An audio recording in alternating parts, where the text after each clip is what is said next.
I'm going to hit you with a harsh truth that nobody wants to admit. Most people don't want you to succeed. It's not because they're bad people.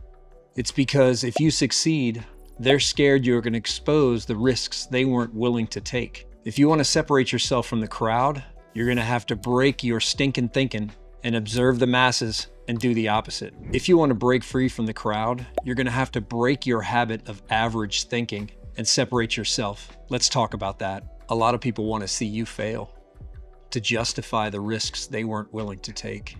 You see, most folks are perfectly comfortable in their cushy lives and they don't want to take risks. They don't want to step outside their comfort zone.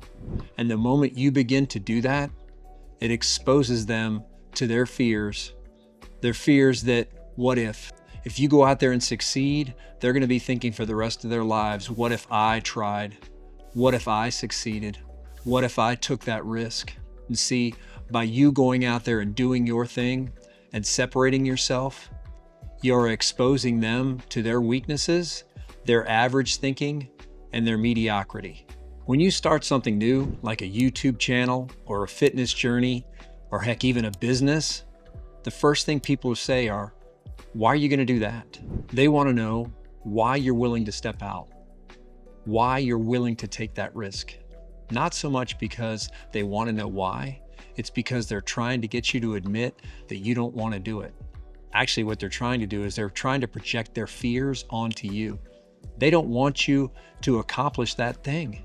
Again, it's because they're afraid of what they're not doing, more so than what you are doing. So don't let them influence you.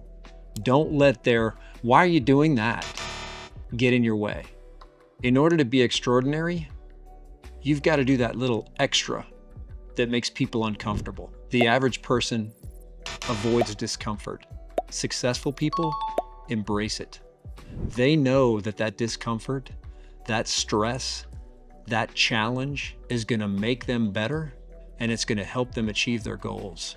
Waking up early, training hard, trying a new fitness or nutrition routine, to the average person, that seems crazy.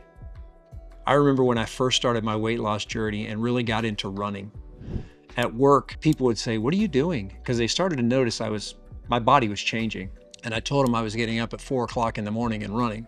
And their first reaction was, what are you, crazy? No, I wasn't crazy. I wanted to live a different life. Well, that's been about 8 years. Guess what? They don't ask me what I'm doing anymore. It's pretty evident. The pounds are gone. I'm a lot fitter than I was. And yes, I still get up and work out at 4 o'clock in the morning. I am crazy to most, but that's okay. I don't want to be most. I want to be different. Start asking yourself, what would the average person do? Now do the opposite. One of my greatest quotes, life mottos, mantras, if you will, is observe the masses and do the opposite. If people are in life where you don't want to be, don't do what they're doing. In fact, do just the opposite. Set yourself apart from everybody else. It's going to make them uncomfortable, but it's going to make you feel like dynamite. The average people always try to keep you average. People at your level want you to stay that way. They don't want you to improve. Like I said earlier, if you improve, if you change, it exposes them to the fact they're not willing to, that they're not willing to do the extra thing, that they're not willing to separate themselves from the crowd. You make them uncomfortable just by being you and doing you. It's like when you decide you're going to give up drinking for a while and your friends are like, come on, really? It's only one drink. Hang out, be social. For me, it was more about cookies and ice cream. When I told folks I didn't want to eat the sweet stuff, they're like, oh, come on, let's hang out. Let's go get an ice cream cone. Let's go get a cookie. Let's do something like that. They're trying to keep you at their level. Because when you're making a fundamental change in who you are and what you do, it makes them question what they're not doing. Listen to people who are closest to your goals, not the people you're closest to. Unfortunately, sometimes it's family and friends. It's not to say they don't love you. It's not to say that deep down they don't want you to succeed, but at the same time, they're comfortable with you. They know you.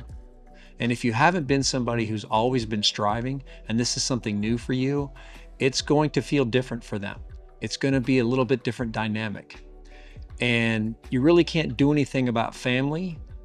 But friends, you might have to get uncomfortable with letting people go who aren't trying to accomplish, aren't trying to strive, or more importantly, aren't building you up and supporting you. You need folks behind you that believe in you.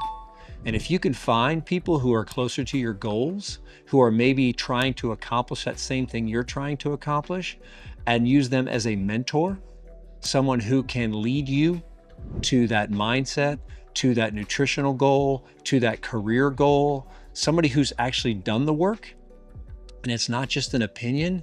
If you can find those people and get around those people, they're going to help you reach your goals, become a better you, and become a more successful you. Most people aren't willing to separate themselves from the crowd. But if you're willing to do things others aren't willing to do, you're able to live a life others won't be able to live. If you're still here, thanks for watching. Drop me a comment below. What's the one thing you're willing to do to separate yourself from the crowd?